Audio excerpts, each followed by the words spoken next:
जो भी चाहिए ZEE5 ऐप पर पाइए। बस ZEE5 ऐप डाउनलोड कीजिए और फ्री में देखिए, कभी भी कहीं भी। महारानी नींद से जागी या घर की इज्जत के साथ घोड़े भी बेच के सो रही है। उसे बोलो उठे और सबके लिए चाय बनाए। बाबूजी, क्या आप पूर्वा को संजीवनी सदन की बहू का दर्जा देते हैं? हरगिज नहीं। तो फिर जो जिम्मेदारी घर की बहू की है उसे पूर्वा क्यों निभाए?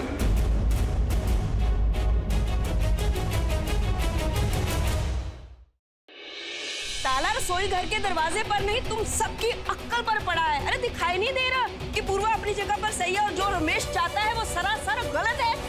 बिल्कुल सही कहा आपने। ताला पड़ा है आपकी आंखों पर। कुछ भी हो जाए उस लड़की को झुकना तो पड़ेगा अम्मा। पूर्वा नहीं झुकेगी बाबूजी।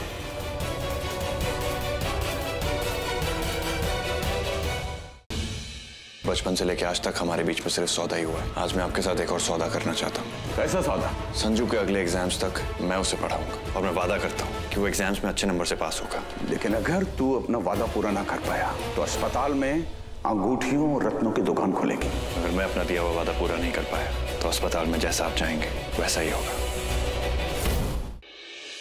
बिछिया शादी की निशानी होती है, कैसे भूल सकती हो तुम? वो बिछिए की आदत नहीं है ना। ट्राई किया था मैंने पर चुभता है। पर मंगलसूत्र पहना है और सिंदूर लगाया मैंने। बिना बिछिए पहने तो घर से बाहर नहीं जा सकती। क्या हुआ? जब चुभता है ना वो ऐसा ही लगता है।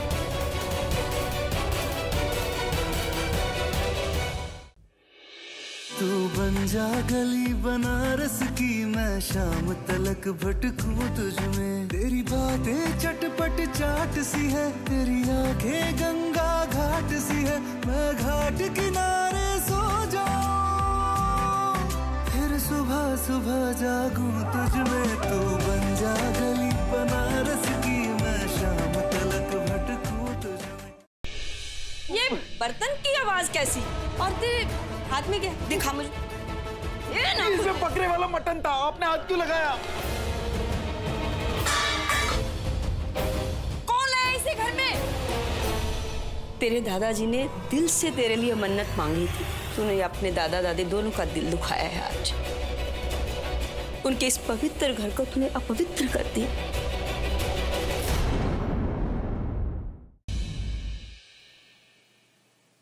इस तरह सबके सामने बर्तन और रसोई धोकर घर की शुद्धि नहीं की जाती। कुलदेवी के मंदिर से पंडित बुलाना पड़ेगा और हवन कराना पड़ेगा। और हाँ, पूर्वा इस हवन में नहीं बैठेगी।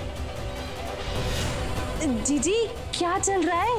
ये देखो, ये है पूर्वा को उसके मायके भेजने के परमानेंट टिकट। अब ये मिलेगा कहाँ? कल हवन सामग्री के बीच।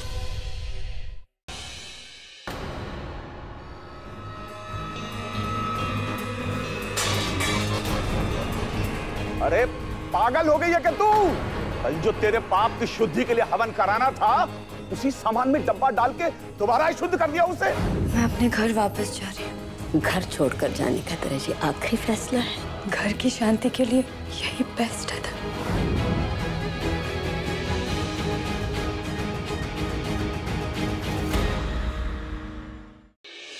इतनी रात को कहाँ जा रही हो तुम? मैं अपनी पुरानी जॉब फिर से शुरू कर रही हूँ। त्रिपाठी परिवार की समाज में इज्जत है, उस पर दाग नहीं लगने दूंगा मैं। दादी, शादी के बाद क्या एक लड़की नौकरी नहीं कर सकती? नौकरी? वेदांत, इसने तुझे अपनी नौकरी के बारे में नहीं बताया? बहुत शोर मचा रहा है आज तो।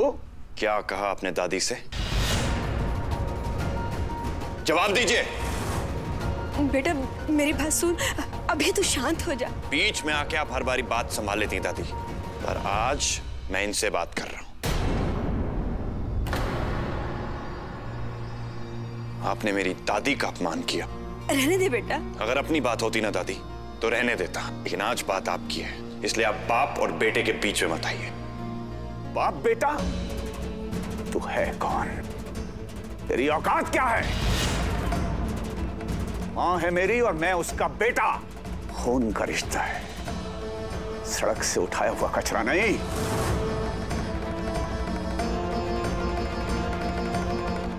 जो चाहूंगा कहूंगा अपनी अम्मा से। तू कौन होता है हमारे रिश्ते के बीच में आने वाला? जब बच्चा पैदा होता है ना बाबूजी, उसे रिश्ते पता नहीं होते, क्योंकि रिश्ते किसी के माथे पे नहीं लिखे होते हैं। जिसे कहा माँ उसे मान लिया, जिसे कहा बाप उसे मान लिया। फिर उसी शब्द की अहमियत समझ के बड़ा होता है एक बच्चा, और उसी शब्द बाबूजी की मैंने इज्जत की। बचपन से आपकी डांट, आपकी मार को बिना किसी शिकायत के सहता रहा मैं, लेकिन आज आपने मेरी दादी ही नहीं बल्कि मां शब्द का भी अपमान किया है। आप दादी से पैर छू के माफी मांगेंगे और तब तक झुके रहेंगे जब तक वो आपको माफ नहीं कर देती।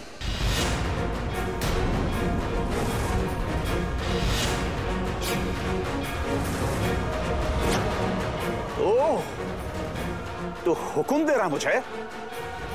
जिस घर में खड़ा होके तू इतना जोर से चिल्ला रहा है ना, उस घर के टुकड़ों पे पला है तू सालों साल। गंदी नाली के कीड़े से बात करना भी मेरे लिए। उमेश!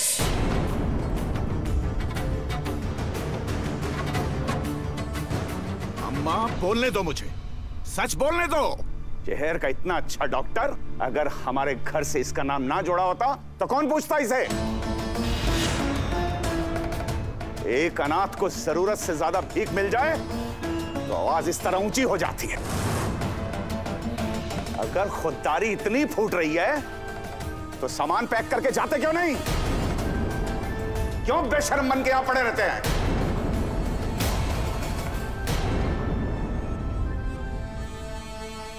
जिंदगी में आपकी हर बात मानी है बाबूजी, और ये बात भी खुशी से मान लेता अगर दादाजी से वचन ना लिया होता इस परिवार को एकजुट रखने का।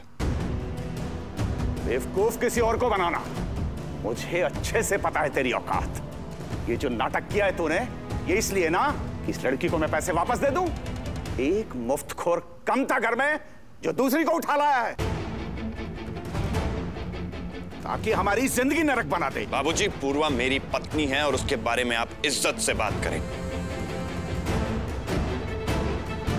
तो अब तू मुझे बताएगा कि किससे किस तरह से बात करनी है। आज तुझे तेरी औकात याद दिलाने का वक्त आ गया है। उस महारानी का धंधा तो चौपट करके मैं दिखाऊंगा। एक और दाव है मेरे पास। बेकिंग सोडा की जगह शक्कर और शक्कर की जगह बेकिंग सोडा। इस केक की तरह तेरे धंधे को भी तेरे फरिश्ते तक ना बचा पाएंगे।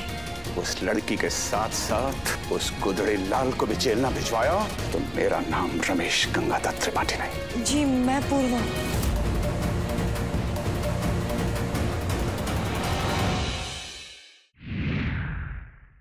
आपकी असली प्रीत मैं हूँ, वासौतन ना। मैंने सिर्फ सिया से प्यार किया, तुम सिर्फ एक चुड़ैल हो। तो फिर ठीक है।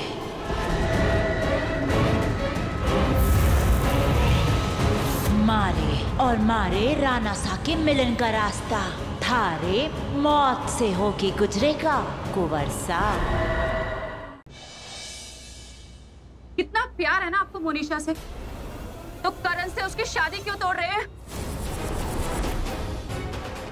एक नंबर के झूठे हो तुम सब के सब। क्यों नहीं बताया मुझे कि करण ने बेचारी मोनिशा के साथ। मैं और मिस्टर मेहरा दोबारा शादी कर रहे हैं सेम मुहूर्त पे, और मुहूर्त का टाइम होने वाला ना, तो हमें जल्दी चलना चाहिए। मैं तुम्हें नहीं जाने दूंगा। मैंने डिसाइड कर लिया है कि मैं दोबारा प्रज्ञा से शादी करूंगा। यदि तुम मेरे डिसीजन से खुश नहीं हो ना, तुम जा सकती हो। अभी बहुत महंगा पड़ेगा तुम्हें। क्या महंगा पड़ेगा? अगर तुमने प्रज्ञा से शादी की तो मैं तुम्हें अरेस्ट करवा दूंगी। शादी अलीना को करनी है, ये उसका फैसला होगा। हम उसका फैसला कैसे ले सकते हैं?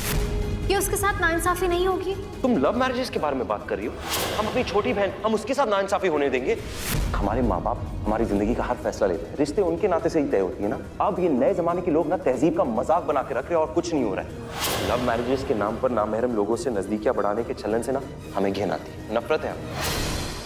गुड्डन तुमसे ना हो पाएगा में कल देखिए अक्षत को रावत के बेपाक इरादों से बचाने के चलते गुड्डन ने कर दी गुड्डन पने में एक अनोखी हरकत, जिससे आ खड़ी हुई अक्षत के लिए एक नई मुसीबत। अब कैसे संभालेगा अक्षत गुड्डन को, और क्या कर देगी गुड्डन अक्षत के सामने रावत का पर्दाफाश? जानने के लिए देखते रहिए गुड्डन तुमसे ना हो पाएगा। मुझे इस अनोखी प्रेम कहानी पे भरोसा रहा है, उसी तरह मुझे इस अनोखी शादी पे भी भरोसा है। क्या साहिल वेदिका के बीच हो जाएगा सब ठीक अगले 15 दिनों में, या खुशियों के दामन में लिपटी हुई है किसी की साजिश?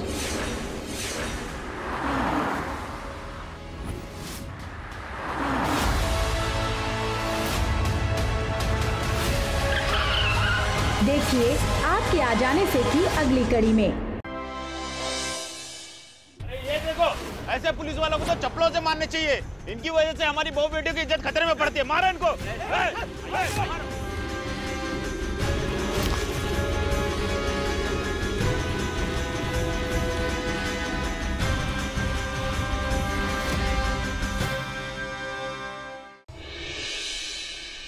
एक तरफ है पुलिस ऑफिसर होने का कर्तव्य, तो दूसरी ओर है मजूमदार खानदान की बहू होने का फर्ज। क्या होगा जब दोनों कर्तव्यों का होगा आमना सामना? कैसे करेगी अस्मिता इन चुनौतियों का सामना?